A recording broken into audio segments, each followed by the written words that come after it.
مجھے رضا چھاپ سننی اچھا لگتا ہے. عشق رسول، سادات کرام سے محبت، اولیاء سے محبت، غوث پاک سے محبت، یہ بھی اپنی جگہ پر، اور عقائد میں بھی ٹنا ٹن. حضرت امام ابن سیرین رحمۃ اللہ علیہ کے پاس لوگ جمع تھے. ایک نے کھڑے ہو کر کہا کہ حضرت میں آپ کو قرآنی آیت سنانا چاہتا ہوں. تو آپ نے فرمایا نہیں سنتا. اچھا سرکار کی حدیث سن لیں مجھ سے صلی اللہ علیہ وسلم. آپ نے منع کیا کہ میں نہیں سنوں گا. چلا گیا وہ. کسی نے اس کے حضور وہ آیتیں اور حدیث سے سنا رہا تھا. آپ نے اس کو بولا میں اس کو جانتا ہوں، یہ بد مذہب تھا، یہ عقیدہ اس کا خراب تھا. یہ قرآن کہہ کر مجھے پتہ نہیں کیا سنا دیتا، تو اور زیر کا زبر کچھ آگے پیچھے کر کے مجھے دل میں بٹھا دیتا، یا حدیث کہہ کر کیا سنا دیتا اور میں مطلب اس کو صحیح سمجھ لیتا. تو اس لیے اس میں یہ تو بہت بڑے عالم تھے ہمیں سمجھانے کے لیے کہ بد مذہب کی سننی نہیں ہے، سنو سب کی کرو اپنی. یہ جو نعرہ ہے نا، یہ شیطان کی ایجاد ہے، مسلمان کی ایجاد نہیں ہے.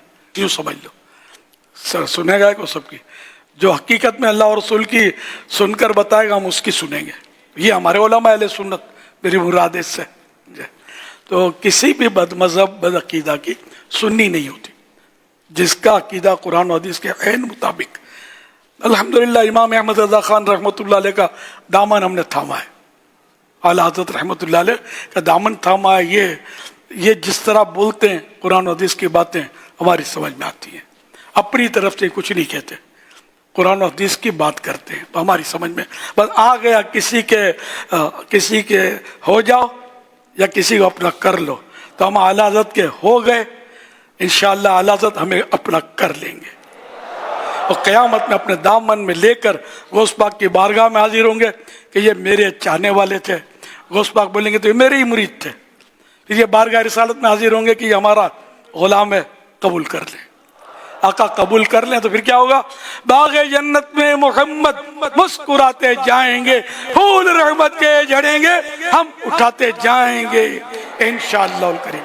تو اس دور میں امام احمد رضا خان اعلیٰ حضرت رحمۃ اللہ علیہ، یہ میری تو مطلب یعنی کہ یہ پہچان ہے اور میرا معیار ہے کہ جو ان کو واقعی مانتا ہے، کھٹے دل سے کہتا ہے نہیں، واقعی مانتا ہے، ان کو فالو کرتا ہے، میرے سر کا تاج. میں سمجھ میں آتا ہے میری. اگر ان کی باتوں میں اختلاف کرتا ہے یا کچھ آگے پیچھے ہوتا ہے تو پھر مجھے مزہ نہیں آتا. میں یہ نہیں کہتا کہ اعلیٰ حضرت سے اگر کوئی نہیں اختلاف کر جاتا ہے تو اسلام سے نکل گیا، میں یہ نہیں کہہ رہا، لیکن مجھے مزہ نہیں آتا. مجھے رضا چھاپ سننی اچھا لگتا ہے.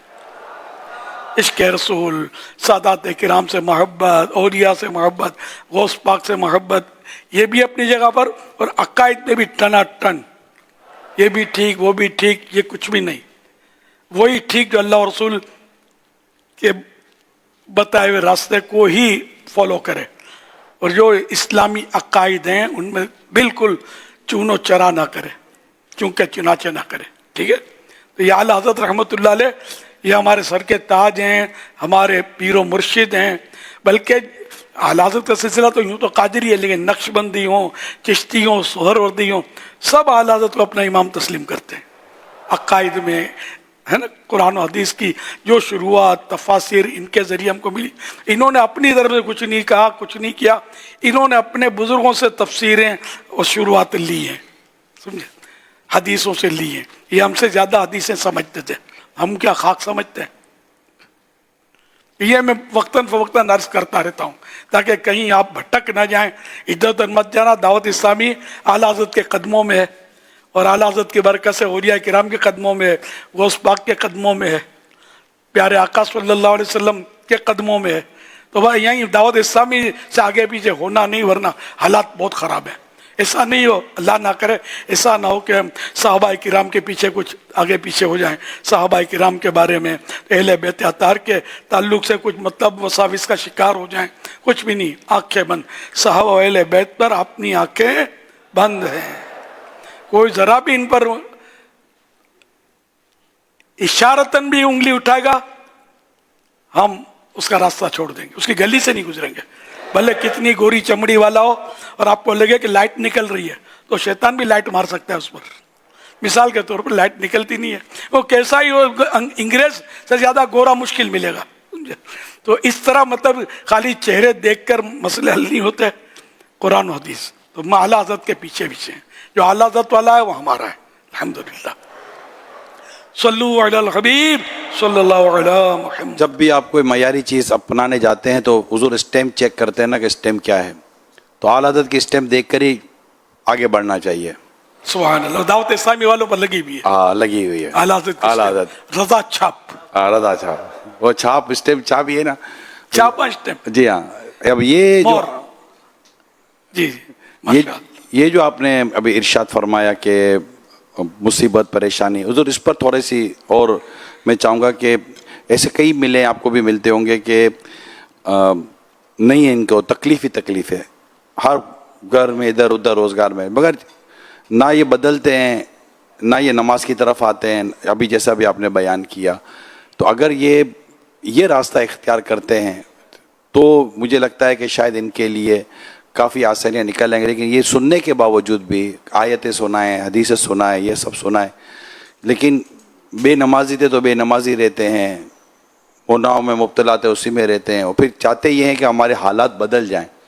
تو ان کو حالات بدلنے کے لیے خود کو بدلنا بہت ضروری پڑے گا, ورنہ تو بہت مشکل ہو جائے گی. یہ نہیں بدل رہے بیچارے. اللہ پاک سب پر رحم. پر میں آپ کو دعوت دوں گا, دعوت اسلامی کی طرف آ جائیں. چلیں آپ ایک قدم اس طرف اٹھا لیں کہ یار ہم کیا کریں, ادھر آ جائیں. انشاءاللہ یہ تنظیم, یہ آرگنائزیشن انشاءاللہ ان کی صحبت اللہ نے چاہ تو بدل کے رکھ دے گی انشاءاللہ. اچھا اب وہ جیسے گیٹ اپ ہے نا, میں گیٹ اپ پر بات کروں تو جیسے داڑھی رکھنا, یہ تو مصطفی گیٹ اپ ہے, اگر گیٹ اپ ہی بولتے ہیں تو اس کو.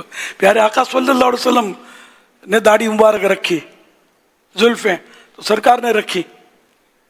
امامہ شریف تو پیارے آقا صلی اللہ علیہ وسلم نے سر مبارک پر اس کو اجازت دی امامے کو کہ سر کا بوسہ لیتا رہے.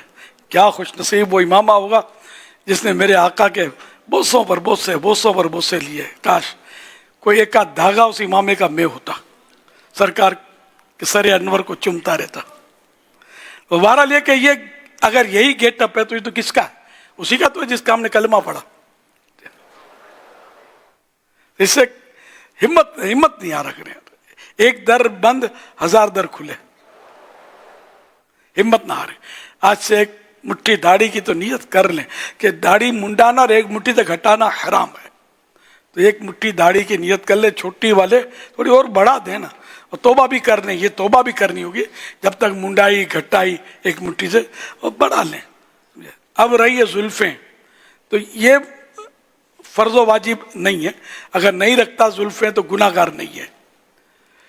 امامہ شریف پہنتا ہی نہیں ہے تب بھی گناہ گار نہیں ہے, ٹھیک ہے نا. اسی طرح مطلب یہ کہ اب کوئی پینٹ شرٹ پہنتا ہے, گناہ گار وہ بھی نہیں ہے.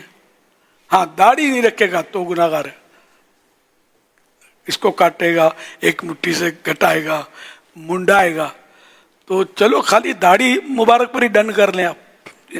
اسی سے مطلب کیونکہ اس میں ذرا میں کون ہوں جو رعایت دوں گا کہ کوئی بات نہیں ابھی چھوٹی رکھ لو پھر بعد میں بڑھا لینا. نہیں, یہ تو آن دا اسپاٹ.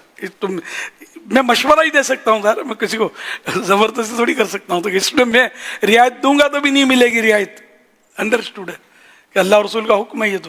تو یہ مطلب ترکیب کر لیں. باقی پینٹ شرٹ وغیرہ جو نہیں چھوڑ سکتا تو ٹھیک ہے. مطلب ہمارے آپ سے کوئی کسی کو ہم یہ تھوڑی کچھ زبردستی, تو داڑھی بھی نہیں رکھواتے زبردستی, لیکن یہ کم از کم داڑھی مبارک سب بڑھا لیں.